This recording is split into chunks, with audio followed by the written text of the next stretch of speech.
organizator tele SKIM konference. Ja. Kaj ste danes govorili?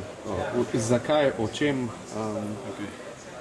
Govorili smo o tem, da je moč s pomočjo interneta pospešiti tudi gospodarski razvoj v Sloveniji, če tako sem zelo akademski, če pa govorim tako iz prakse, pa smo predvsem govorili, katere taktike in metode uporabljajo slovenska spletna mesta, tako v medijih, kot v biznisu, kot v nevladnih organizacijah, s pomočjo katerih lahko dosežejo večje število uporabnikov, ki pravzaprav želijo stopiti v stik z organizacijo za spletnim mestom, in navrženih je bilo cela vrsta študijskih primerov, cel kup praktičnih izkušenj posredovanih, tako da ta prvi del konference je bil odličen.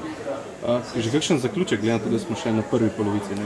Ja, prvi zaključek sigurno je ta, da Slovenija na tem področju malce spi, ampak da se stvari premikajo na bolje. Tudi raziskava med menedžerji po slovenskih podjetjih je pokazala, da se bojo investicije na internet povečale, kar je dobro za vse medije. In pa drugi del seveda je, da bo potrebno v naslednjih letih vedno več vlagati v kompetence za upravljanje tega supermedija, ki, kot vemo, je zelo hiter, vsak ima dostop do njega in že še tako mehna kreativna ideja z dobro vsebino in messagem ima velik uspeh, da uspe. Mislim, možnosti, da uspe, se povečujem. Kako se razlikuje marketinški pristop klasični reklami, recimo tiskani, ali pa na samem spletu? To je približno tako, kot če bi rekel, da v klasičnem marketingu nas nekdo bombardira, napad na vas, napad na mesto, in pač kar preživi, ampak v vsakem primeru stari principi marketinga se predvsem temelji na tem, da nam nekdo krade pozornost ob cesti, na televiziji, v radiju, kjerkoli že.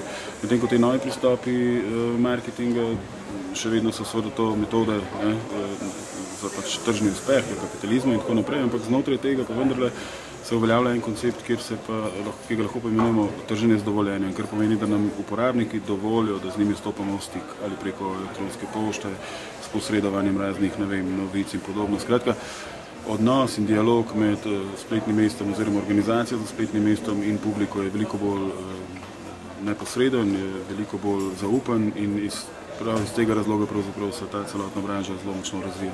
Prav, moraš pritegniti s reklamo bralca, ne pa zbombardirati. Absolutno moraš imeti tako, temu Američani rečejo zelo lepo, oni rečejo, moraš biti magnetičen, če nisi misica, moraš biti pa z neko vsebino. Koliko je prisotnih danes tukaj? Letos nas je okrog 150, kar je dober obet za naslednje leto, to je 2-krat več kot lani, kar pomeni, da se branža zelo uveljavlja. Kaže pa tudi na to, ker tudi kaže naše raziskave, da približno 2000 podjetij v Sloveniji intenzivno investira denar na splet.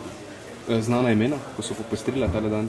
Vsa imena so danes tukaj med nami, so bila znana, od iskalnikov na IDC do Microsofta kot enega od vodilnih igralcev tudi na področju iskanja, potem Fruktal podjetje mimo vrste, ena najbolj uspešnih slovenskih spletnih trgovin, Vest, kot vodilni blogerski medij v Sloveniji, pa medijsko spletno mesto, pa tudi konkurenca vaša, 24ur, pa Spop TV, tako da je bilo veliko kvalitetnih podjetij, tudi iz bančnega sektorja, zavarovalništva, iz avtomobilizma, tako da zgodba postaja zelo resna, ker je konec koncev to skrajni čas. Se pravi, naslednje leto treba iskati večji prostor? Naslednje leto treba iskati večji prostor, verjetno bo to še vedno v Ljubljani, se pa bo potem počasi verjetno zgodba ponesla tudi na obalo. Medijski kolač raste, oglaševanje na internetu, s tem pa tudi zanimanje zgleda. To je to. Osnovna poanta vsega skupaj je, da se nekatere marketinške aktivnosti iz klasičnega prostora selijo v interaktivno okolje in kjer se dogajajo mnoge stvari in vse tiste kreativne dejavnosti, ki so bile vezane na klasične metode oglaševanja, pritegovanja pozornosti, grajenja ogleda, so zdaj seveda dobile neko novo okolje, to je web, v katerem je pa potrebno tega še bistveno več, kajti tukaj gre za integracijo različnih tehnologij, različnih okolij, se pravi od videa, zapisov, fotografij do mogočnih strojev, tehnologij, kot so iskalniki, socialna omrežja, kolaborativni wiki, modeli, tehnologij in podobno. Znanje na področju marketinga je vedno bolj kompleksno.